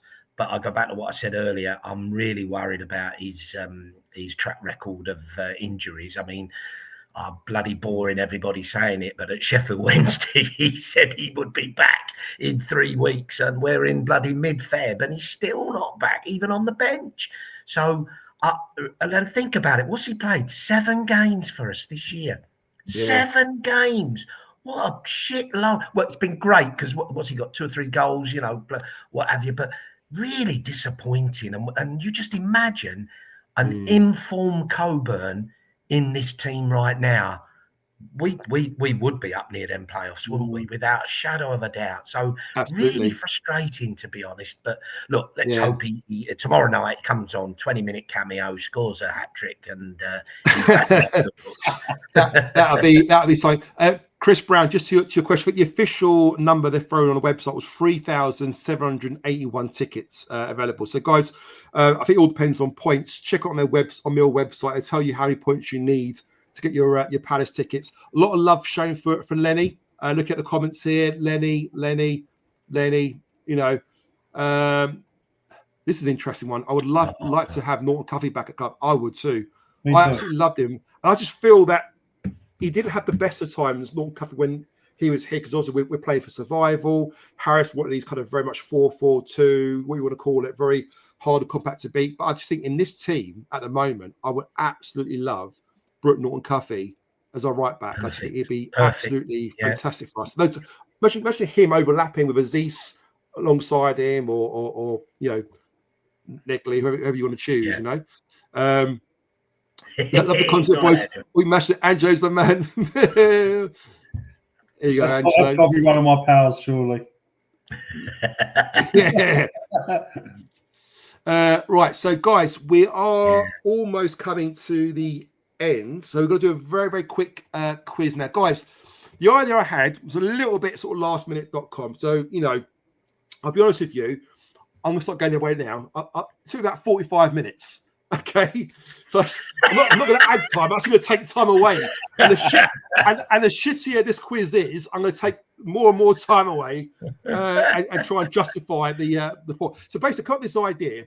I've just literally picked out a few players on Wikipedia. Okay, and what I did was I screenshot their experience, and I'm going to stick it on the screen. And I want you guys in the chat to type in the player that you think that is. Which ex-Mill player is that? Now, Disco and Angelo, I know you guys are probably going to get the answers right every single time. So give the chat at least 10 seconds, and we're going to come to you. You're going to pick your answers, and then we'll see what the chat see if they got it right. So, mate, you showed one to me earlier. I didn't have a fucking clue who it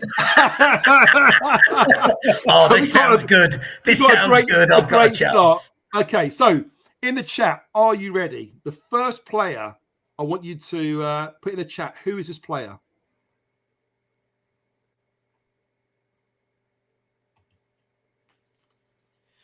Right. No comments yet in the chat coming through, so they're all thinking hard at the moment, which is good. Okay.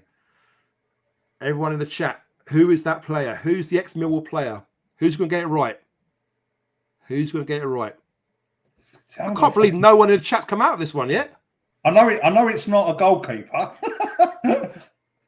Jack P's gone for Pierce. Alex Pierce. Yeah, it is. Connor, Alex Pierce. Yeah, well done. Sorry, Angelo.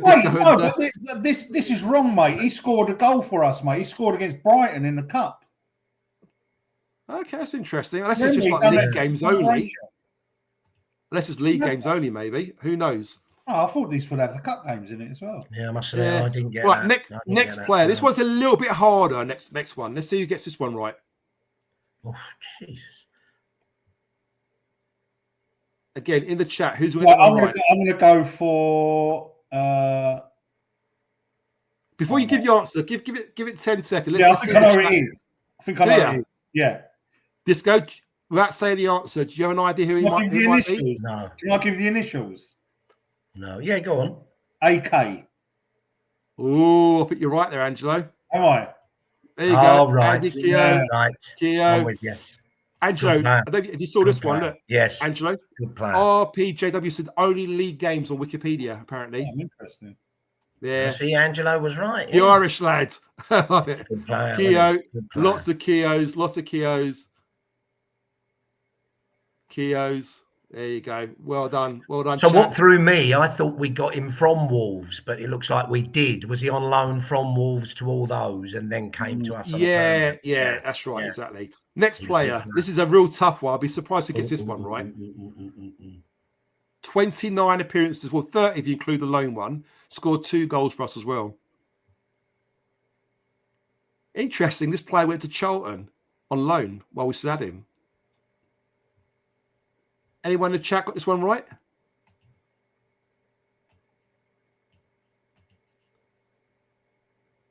Anyone in the chat got this one? Baldy lads. Baldy lads. Bloody hell.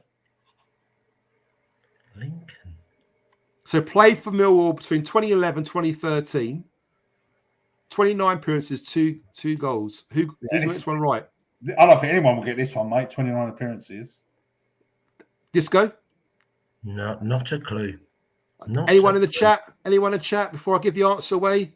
No, it's not for Waxter. He was a striker, I believe. He's like he plays a striker and as attacking midfielder as well. Yeah, no, looks like a Millwall striker, doesn't it? 29 games, 2 goals. Yeah. Young staff.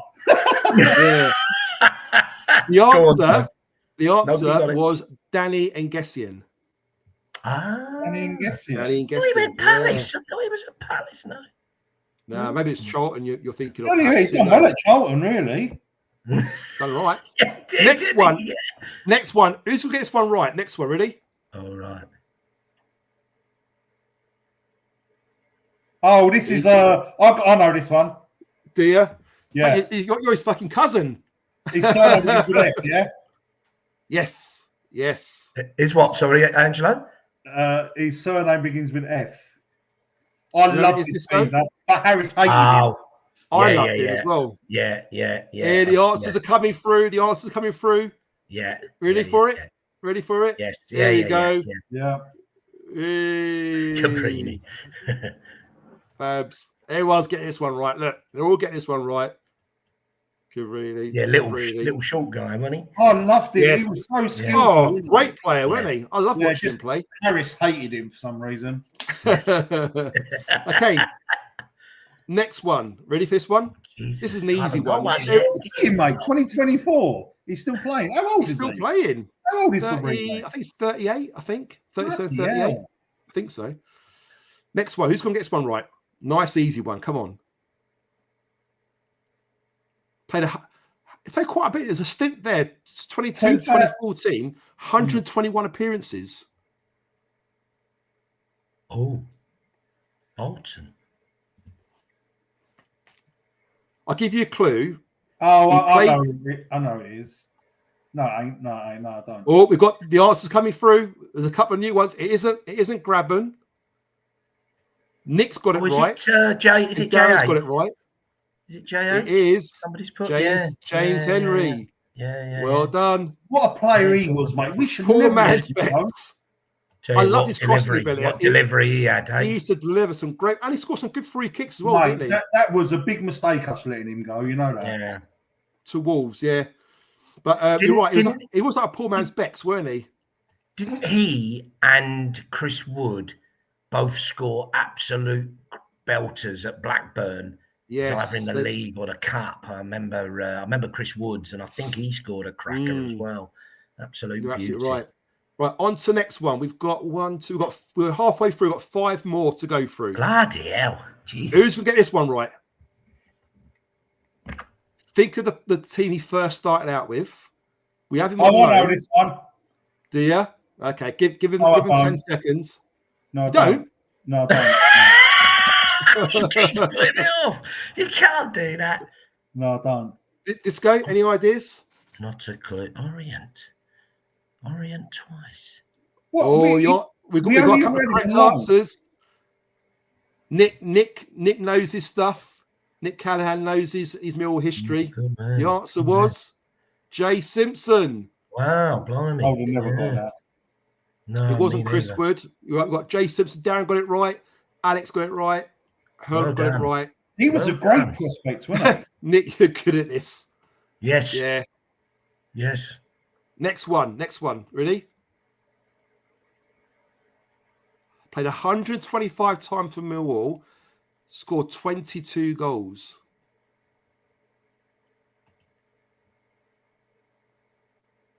Guys, again, if you haven't liked the show, guys, make sure you like the show. No, McGinley scored a lot more for Bolton. No, it's earlier, isn't it? Yeah, of course. Yeah. Sorry, Disco. No, I've got the wrong year. We've got a few correct answers coming through, but it ain't right until Nick says it's right. Let's see if it's true or not. Ready? What's my prize? The answer is Liam Trotter. It's Liam Trotter. I liked him. I was a big fan of him. Was you? Do you know what, Joe? Yeah. Liam Trotter, right? Bangura Williams is similar to Trotter, I think. I think so. Although I think Bangura Williams has got a bit more skill, a bit more creativity. Trotter was like a bit of a powerhouse. He scored a few goals, but he wasn't blessed with skill, was he? He's more of a technically a good player. Trotter. My answer's whatever Nick Callaghan says. Sorry, mate. I didn't realise he scored as many goals as that. Yeah, he did score a lot of goals for us at the time. From midfield. And from midfield as well. He did get a bit lazy at the end. You're absolutely spot on. But I think that's just his whole presence. He had a lazy style, didn't he? He wasn't. I know I hate using the term the Millwall type player, but he wasn't particularly, up and at him sort of player. He was quite a laid back player. But like you say, Disco scored a lot of goals for us, didn't he? You know, Trotter's brother Rodney was better. Brilliant. Excellent. I think they used to call him Rodney a few, didn't they, actually? Right, we've got two more. Who's going to get this one right? Well,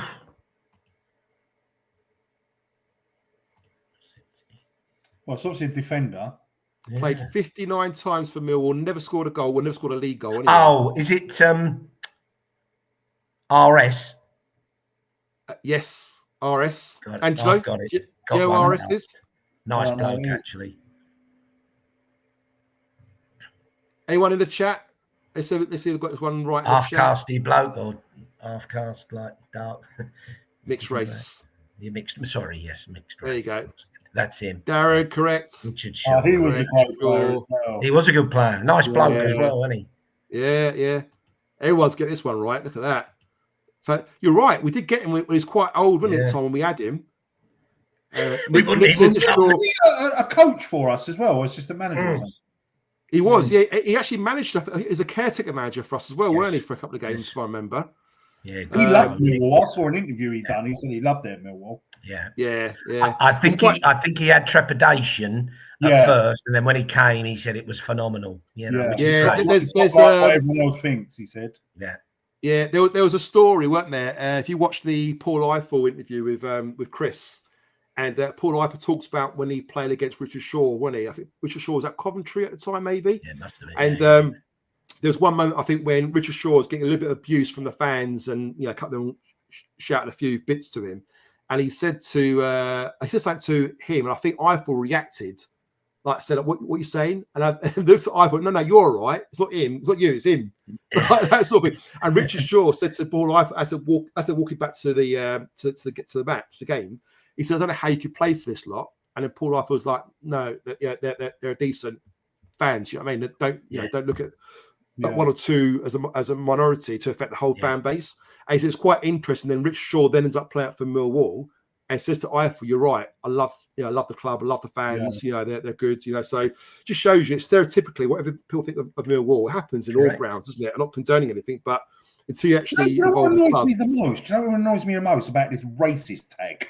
Is we probably love our black players more than our white players. Yeah. Well, you look over the years, the amount of players that have won the Player of the Season, voted by the fans. You've got Jimmy Abdu, you've got Mukawende, was that his name was. You've got Tony Warner. There's so many. Too. Yeah. That's what I'm saying. Do you know what I mean? So it's Phil Walker and Trevor Lee, in the 70s. Exactly. Right, we've got one more. We've got one before we do that. Let's go back to this chat. So Player of the Season, I believe, was Shaw. Yeah, I think Shaw was. He might have got Player of the Season as well. You're absolutely spot on. Was it? Him and Harris used to car share. That's interesting. Chelsea most racist is true. Well, they got the big tag for it, haven't they? Romeo beg to differ. Yeah. What's one? He was coach for a few years. You're right, Angelo. He was coach. Yeah. Good pro. Excellent. Right. Last one, guys. Look, it took me about 20 minutes to put together earlier today, this quiz. So, I did work really hard, but it's the last one. Okay, ready? And you make sure you get this one right. Ready? It's going to be easy, this one, isn't it?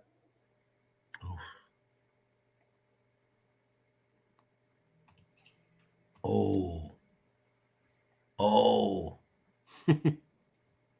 no! Oh, I know this one. Right, don't give the answers just yet. Can you just tell me what position you played in, as in defense, midfield, or attack? Defense. Okay. Disco, what about you? No, I thought I've been thrown because.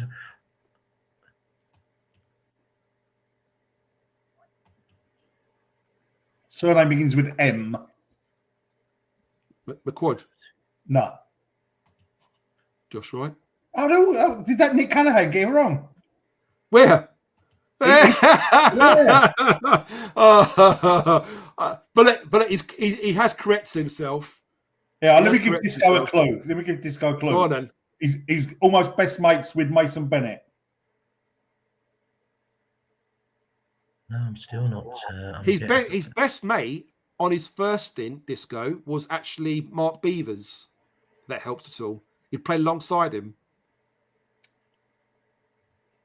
Does that ring any bells? Very lanky left back.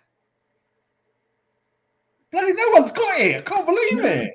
This one I thought was quite easy. Beginning with M. I'm just going to say it, Joe. Ready? No. Just a second. Joe, yeah. There's a lot of people in the chat that have got it right. I haven't put their answer up yet. I put in the All wrong answer. Disco, look in the private chat now. Oh, hang on. Are you ready, Disco? Click the Disco, private you ready? chat. Oh, fuck me. Have I not guessed Well that done, yet? Jack. Well done, Steve. Well done, Darren. Yeah, Well that's done, Matt. surprised, you know, that was... Yeah. If Nick says it's Scott Malone, it's Scott Malone. Yeah, Well done, bloody David. hell. Well, he split Well done, opinion, didn't he? Malone. He split opinion. Good one, Joe. Yeah. This live interaction is fantastic, lives. Thank you very much. I'm allowed to. I was rushing. You know what? He got Nick Callaghan got a lot more harder ones than this, right? No. Yeah. Yeah, Amazing, I know. Yeah. Cat Weasel look-alike. You're right. You lost your touch, Nick. Disco's dropped. Yes. Yeah, Sorry, lad. Yeah, terrible. Love Terrible. that. Love that. Can't believe that. Excellent. There you go. There you go. So, guys, we are done. I'm just going to take that off the screen. Where are we? There we go. You can do that little game every week, you know. It's quite interesting, isn't it? Yeah, okay. So I'm knocked up. There's thousands of players. So I'm knocked up. I just thought I'll add to a bit of fun for our listeners. They deserve it. They come and watch us every week. So I thought, you know what? I'm going to put a bit of graft in tonight. I'm going to put a little quiz on because I know I like a little bit of a quiz. And we put it together. So, guys, we're reaching the 1.5 hour mark, which is normally the 90-minute mark we tend to kind of work towards, don't we? So, before we close off, we're going to have a few debates here. So, Chris Brown, are you still with us, Chris Brown, or have you gone back to the other side? He asked a question about the Jensen-Roberts debate. So, guys, I want to get your thoughts, Andrew and Disco, on who you would pick for Preston tomorrow night. And in the chat, very, very simple, put in there Jensen or Roberts as your preference. So what would you go for, guys? Angelo? I'm Roberts. You're Roberts, yeah? Yeah. And Disco, about yourself? I'm in the Roberts camp, but I guarantee Jensen will be in goal tomorrow night. Yeah, agree. Yeah? Yeah. Okay. Chris Brown is still here. Well done, Chris, mate. Yes, well done. Well done, Chris. Chris, who would you go for, by the way, Roberts or Jensen, while you're here? Lots of love for Roberts here. Got Callum's gone for Roberts. Jensen. It's a lot of Roberts. Jensen. Wow. Still Jensen. Wall Lion's gone for Roberts. Jensen will play. Stephen Tall's gone for Jensen. Jack's gone for Jensen. Darren's gone for Jensen. Chris Brown's gone for Jensen. Wow. Gary Miles gone for Jensen. Nice, isn't it? Alex went, I Not like that- not Roberts. that he's a I bad don't think keeper. Jensen's done anything to be dropped. Yeah, I agree with what Alex is saying. That's a good point. So, Jensen. Questions, is true mascot prices are most expensive? Or that's probably from another show, Mark, that one. I couldn't tell you, mate. I couldn't tell you what I know that it's not cheap. But I think there's a massive wait list, Mark. That's probably what it is. You know what it's like, Mark? There's a big demand for something that suddenly the price goes up, doesn't it? Sadly. Denzel. If you drop Jensen, you could ruin his confidence going ahead. That worries me. Yeah, true. Nick Callaghan says, bring back Pat Cuff. That's Disco's era, that is. Disco. We're not ready for that, Nick. Jesus No? Christ. Back. Jesus. I'll tell you, we'll do that one week, Joe. We'll do that 1 week. People's favourite goalkeeper of all time. Yeah. Not tonight, Okay. another night. Yeah. Deal. Callum says, does anyone else feel an edge with Jensen? Yeah, you're right. I just feel so much more confident with Roberts. I don't know why. He just looks so assured. You know, he's confident. You know, he does the basic stuff really well, doesn't he? You know, I like his kicking, everything, you know. But again, did nothing wrong Saturday, did he? You know, not particularly. And, you know, not particularly. No, you're right. Next question, next debate, guys, is Kundal versus RBW. Again, in the chat, put down Kundal or RBW in the 10. I'm talking about the 10 roll, sorry. And while we wait for the chat to answer, Disco and Angelo, what's your thoughts? In the 10, who would you pick?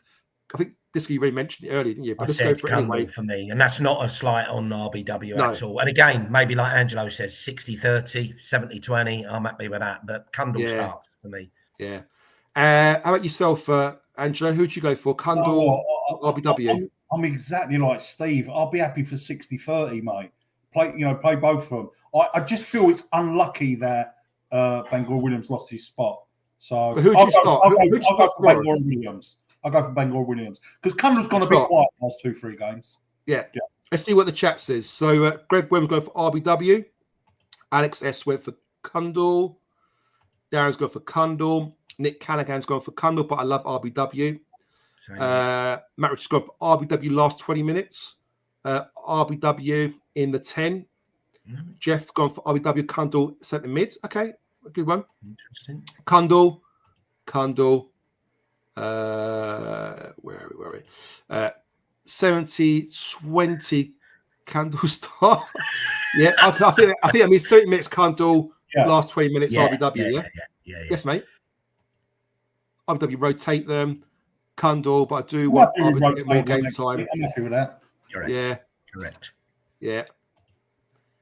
If Subble, RBW the 10. Azeez, RBW. Yeah. Lots of Kundles, but I think everyone agrees that I think RBW definitely needs to place. Both, sod it. It's a lovely problem. It is. You're absolutely spot on, Alex. It is a lovely problem to have, mate. Next question, guys, is Saville or Mitchell? We're led to believe that Casper Knorr is going to be a starter in most games, but at the moment there seems to be this bit of rotation between Saville and Mitchell. In the chat, who do you pick, Sav or Mitch? And also Disco and Angela, I'd love to get your thoughts on that as well. That is a great one. That's a toughie. That is a toughie. I personally think right now Sav is the better player, but I'd actually put Mitchell in because he's clearly getting a little bit more confident the more he's playing. That block on the line was off the scale when it hit that header on Saturday. That header. I've got a picture of that header there. If you just bear with 1 second, I'm going to try and grab it for you. Just to kind of Chris show thinks you. I think his hand's up behind him. Yeah, his hand's behind him, but Well, that was a head, wasn't it? I think all day. If I could find this picture, it just shows you it was there. Can you see that? It's I mean, when I first saw that shot go in, I actually thought he hit the crossbar, but it's actually going in. And it wasn't for Mitchell getting back. Oh, yeah. But it's going in, Joe. There's no two ways about it. It's going in. It was going in, yeah, exactly. Fantastic. Incredible. Fantastic. So I think Sav's the better player. I think I'd stick with Mitchell now to really build his confidence, and he's the future for me as well as a few others. And going back to your point earlier, I'll be a bit put it in the mix now. Even though I agree, Angelo, Sav is more than a player on the pitch. He's the club man and all that.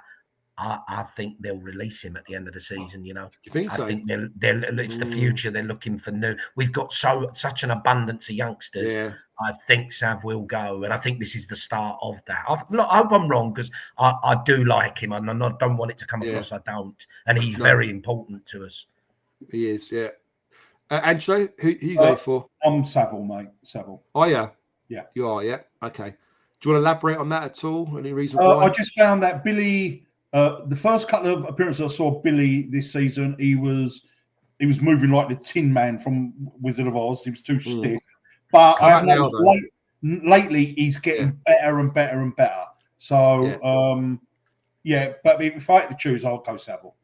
Okay. But Billy's getting better. And thank you, Billy, for that goal line clearance. Yeah. That's up for the Cardiff fuck up. Exactly. And RPJW says Saville's cooked. Alex S going for Sav for now. GC is going for Saville or Mitchell. Neither for me. Kundle, please, in the centre mid. Dan's gone for Mitchell.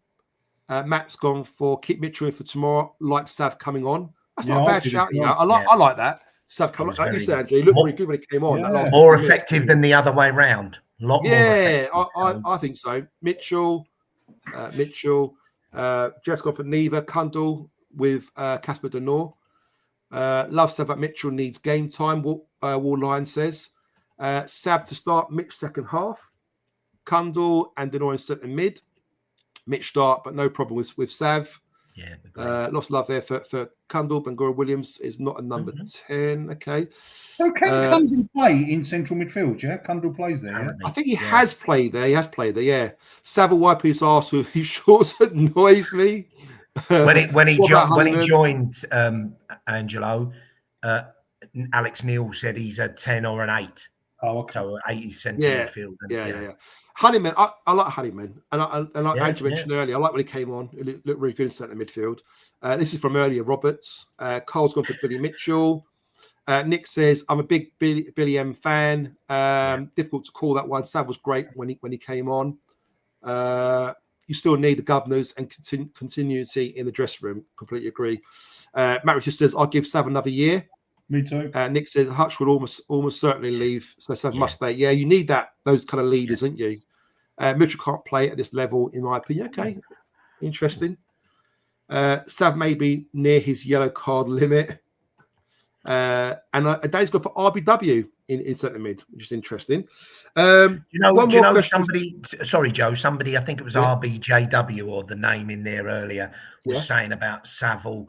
He gets booked all the time, and he's cooked. And I know where he's coming from. On Saturday, when he came on, he got booked, didn't he? That was a real took one for the team. We were getting caught on the break, and he pulled the guy back by the shirt. He took one for the team there, and that's what he's got in his locker. Billy might not do that and get done, so we shouldn't criticise Savile for that. He's a wily old fox and a quality guy. Yeah, definitely that good to have in the squad, but I think like Angelo says, maybe coming on, not the future, is he? Not for the future, or to start with. Last question, guys, is with the way we set up with the 4-2-3-1 formation. We've talked about who should play centre mid, who should play in the 10, blah blah blah. Who should play in the wings at the moment? So we've got lots of options. So we've got Azeez, we've got Negli, we've got Connolly, we've got RBW, we've got Imarku, we've even got Watmore. If we're going to add Watmore to this as well. So there's lots of options there. In the chat, very quickly, give me the two names. I don't care who plays on the left, who plays on the right. Give me your two wingers that you want to start tomorrow that you feel are our best two options at the moment. And while we wait for the chat to answer that one, Angelo and Disco, who would you pick as your favourite two wingers at the moment, two wide attacking players? Tomorrow night, I would go Azeez and RBW. Would you? Okay. Disco? Boring. Exactly the same. Honestly, 100%. I'd go those two. Negli for me is the better winger, but I go back to let's. I think Jeff said earlier. That starting. I really do think bringing him on, giving him just a little bit of game time. Once the game's opened up, he's only going to get more confident and make more impact. And he is the better player. But for now, bring him on as a sub. So, those two for me tomorrow. Right. And this would be first choice at the moment. Let's see if the chat agree with you. Jeff goes with Azeez and Negli. Dave Clark going for Azeez and Negli. How you doing, Dave? Dave Turner's gone for Imarku and Azeez. Flyby's going for Azeez and RBW. Chris Brown's gone for Azeez and Negli. Darren's gone for Azeez RBW. Matt's gone for Azeez and Negli. It's interesting that Azeez has come up quite a lot at the moment. And rightly so, yeah. Rightly so. Right now for me, Azeez and Connolly. Interesting. The first Connolly vote we've had so far. Azeez and RBW. Connolly up front, drop Ivanovic. Interesting. Yeah. I mean, that is his natural position. Whether we could do that as a lone striker or not, I don't know, I mean, does GC mean drop Ivanovic or rest him? Drop Ivanovic. That for me is the key. It's not drop. Well, I hope not. I think it's. I guess it's both, isn't it? Really, drop both. Yeah. But it sounds bad. Yeah, I know what you mean. Yeah. RBW was key to the 4 straight wins. Yeah, exactly. Great point. Exactly. Great point. Yeah. Azeez and Connolly. Azeez. I wouldn't mind seeing Connolly up front. I wouldn't mind seeing it. I wouldn't mind either. Yeah. Azeez and one of either Negli, RBW, or Connolly. Is that sitting on the fence, Nick, or is that? You must have a few sprinters in your ass. Come on now. You've got to do better than that. You can't name the whole squad and Azeez. Can you imagine him in the Azeez dressing one room more. before the game? Who's playing, boss? Yeah. Well, Who's starting? Look, I think it could be you, or it could be you, or it might be. Yeah. You know what? Oh, you know what's going to happen now, didn't you? Tomorrow night, team comes out, Azeez on the bench. Yeah. I hope not. Oh, yes, Stuart Jeff's got so many options. Exactly. Yes. Good shout. Connie up front. Nick, who you going to go for? Azeez and who? Come on, be brave. Dave Turner, Azeez has to start. Agree. Sorry, Disco. Rest, he said. Rest. There Thanks, you go. GC. Thanks, mate. Chris Brown says we should play 2 up front at home, 4-2-3-1 away. Yeah, I agree. I think we should go at him a little bit more at home. Nick says it's called diplomacy. Fuck the diplomacy, Nick. Who are you going to pick? Come on, tell us. Spencer's killing us. You're not on the BBC now, Nick. Come on, Jesus. No, exactly. Guys, that's pretty much it, really, from us at the moment. We've covered everything, covered all the player spotlights. We talked about the West Brom game. We sort of touched on players that we picked tomorrow night for the Preston game. Obviously, big game tomorrow. Tough game, guys. Game. Away to Preston. I don't know what you guys think, Disco. I mean, it's not a ground we often get a lot out of. Although when we did have Fleming at the time, he used to score a few goals against us, didn't he? But how do you feel that? How do you see that game going? Listen, you're right. It's a very tough game. I think somebody wrote in here earlier. We haven't lost in our last 5 at Preston. I think it was a ground in the past that we struggled at, and yet more recent years we've done well, as you say, with Fleming. It's a very tough game, but I quite like that. Neil going back to his old club, and he's local, and he'll be staying overnight, no doubt, at home. I'm going to go for a cheeky 2-1 win. I think we'll nick it. 2-1 win? Yes. Who's going to score? Oh, blimey. Azeez. Yeah. And I think Negli off the bench. Okay. I like that. Negli's first goal.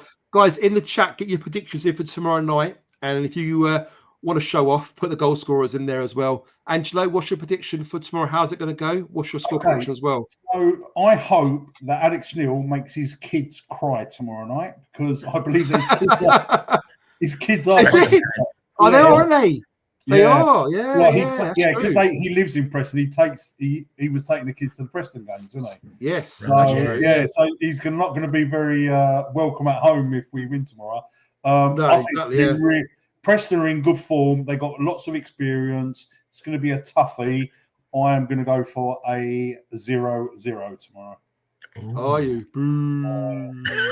It's going to be a 0-0. Yeah. Matt Richards going for 2-0, Cooper and Azeez. GC London's going 1-0 to us, Connolly to score. That's good shout. Lower Lights us going 1-1 Denor. Yeah, I can see that happening. I do wonder when they're going to play that. 1-0 Bryan. Go. Gary, no. Don't say that, Gary. We're trying to give defend Joe Bryan a little bit tonight. You just throw him right under the bus again, didn't you? He's laughing. 1-0 War Junior Spesh. Do you think they're going to play that guy that was racist? Do you think they'll play him tomorrow? Well, yeah, because I don't think they can prove it, can they? He's denied it, hasn't he? He's denied it. Yeah. You've got to prove it, ain't you? So it's a real difficult. Yeah, he'll play. He played against us, didn't he? He's a handful that time. Last time. Yes. Free for Joe Bryan to score them. all 6 goals. Love it. Great one. Right. Chris Brown going 3-0. Trust me. Is that 3-0 to us, Chris? That would be great. That's what you mean. What are you going for, Joe? Joe, what are you going for, mate? You know what? I can't see us losing. I reckon it'll be a 1-0 win to us. 1-0. I think we're going to nick it 1-0. And I think the Ivanovic it deserves a goal at the moment. Coming out. Do you know what is in our favour is that Alex Neil will know the ins and outs of how Preston play, won't it? Yeah. Well, he mentioned that, didn't he? In yesterday's or the day before's? We're going down that. We are. He mentioned it in his post-match interview after the West Brom game. He talked about Preston. He mentioned about Preston, knowing them quite well, and how they're set up and they're hard to beat and blah blah blah. So yeah, you're absolutely spot on. I think he's gonna look to try and find a way and need to beat him. It's been a pleasure, lads. Better come in than the missus. See you next time. Don't tell her that. Don't tell her that. You've been divorced before you know it. Fucking hell, Valentine's didn't last long, did it? Get your missus to subscribe, by the way. Yes, exactly. Tell her the reason why after. Matt Richards, good to have you, mate. Nick, good to see you. When is part 2 of the quiz? I'll work on it next time. This one took me 10 minutes to put together, to be fair. Joe, do you know what? Just do like 2 or 4, like, you know, every show. Every show. I'll do that. Yeah. Okay. Yeah, Nick wants to redeem himself after that. Only if they want it. Yeah. Exactly. Only if they want it in the chat. If they want it in the chat, I'll do it every show if I can. I'll try. And he had the ban on Saturday as well, didn't they? Yeah. Mitch is watching Love, so fuck that. I didn't even Love Island was on. Shit, I better get going. Right. Shit, did I say that out loud? Yeah. I'm sorry. I'm only joking. I used to watch Love Island, but I've got to that point now where I just feel like I can't. Yeah, I can't be arsed anymore. Same old, isn't it? Yeah, well, every year I'm getting older and older, and they're getting younger and younger. It's a little bit noncy, isn't it? Watching that sort of stuff now. So yeah, I can't bring myself to watch it anymore. A few years ago, I could get away with it. Now I'm thinking, I don't know. Wait till you get at my age, Joe. This is not good look. No, you get away with it, mate. This is not a good look. It's not a good look. Anyway, guys in the chat, thank you so much for being with us tonight. I really do appreciate our listeners being with us week in, week out. Honestly, I really do mean it from the bottom of my heart. Thank you for being us. Thank you to Angela. Thank you to Disco Steve for your words of wisdom and your content and everything you bring to the show. Like I said, the original Gangsters, when we first started off, it was us three starting off, and I do appreciate all the guys on Chat with Chats when they do come and do lives, but it's just nice having you guys back together again. Anything you want to end off, Disco, before we wrap up? Just look, good show. Good to see you, boys, and thanks to everybody for chipping in. It's great, isn't it? You know, all the comments and that. And but look, let's hope we get a win tomorrow night. We're in a good place. We're playing some good stuff. Difficult, isn't it? Team selection for him, but I trust Alex Neil to do the right thing. And it would be really nice to get a couple of good results in these next 2 away games. I'd like to know how the hell we managed to play all these away games on the trot versus everybody else, but there you go. So, but yeah, fingers crossed we'll do well tomorrow night. Yeah, excellent. Actually, before we come to yourself, mate, just to let you know, there is no live show tomorrow, guys. Obviously, I'm sure you can work that one out already. Chris, would you believe it, is away again at the moment. He swears to me it's not his fault. He says it's work related. So I'm going to step in and do the post-match analysis on Chris' behalf. Obviously, I had a bit of practice doing it now, so I feel like I know what I'm doing a little bit more now. So I will try and get that done after tomorrow's game, and that'll be out probably by sort of Wednesday morning, I would hope, I would guess. Angelo, anything you want to say before we wrap up, mate, before we close off? No, great show. Really enjoyed it. Great interaction with the fans and in the chat. Brilliant. And yeah, positive, mate. We got some more players coming back. I really do hope we see Coburn on the bench tomorrow night. So I laugh at that Jinxie's comment then.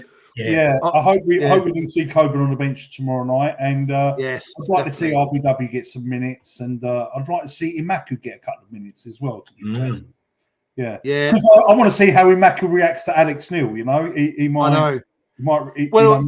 You're actually spot on, Angelo. I mean, he's got the best out of Azeez. He's got the best out of Bangalore Williams. You see what he's done to a few of the other players as well, Ivanovic, for example. So great shout there. We need to be staying alive in the first 20 minutes tomorrow. See what I did there, Disco. Yeah, I like that, Jeff. Well done. Richard Charmer, exactly. Should be called part-time chat with chaps. He's gonna love this, isn't he? Yeah. The funny thing is, he's flying over at the moment, and he did say he's got Wi-Fi. He's actually tuned into the show. He's probably watching this and reading the comments at the moment. So give him as much shit as you can, guys. Give him much shit as you can. Yeah. Exactly. Nick, I heard Chris is on the run. He was wearing a disguise at den on Saturday. Oh God. Cheers, that Nick. Thanks for being with us, mate. Great show as usual, lads. Thanks, Alan. Cheers. Local game for disco tomorrow. Yes, Yeah. it is. You'll be there with your disco. Yeah, I'll be there. Yeah, I'll be there. That's what Jeff was saying. Don't be late. That's what my mate said earlier. Yeah. Back to war pending. Don't. Right, guys, that's it. So thank you so much again, guys. Again, if you haven't liked the show yet, please like.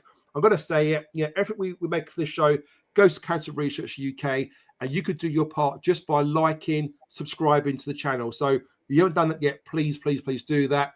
And until next time, we will see you. Enjoy the game tomorrow night. Have a good week. Let's push on and let's get the 3 points tomorrow. So important to us. So on behalf of me and everyone at Chat with Chaps, have a great evening and bye for now. See you all. Hi, it's Steve Morrison here, and you're listening to Chat with Chaps, chatting Millwall, come rain or shine.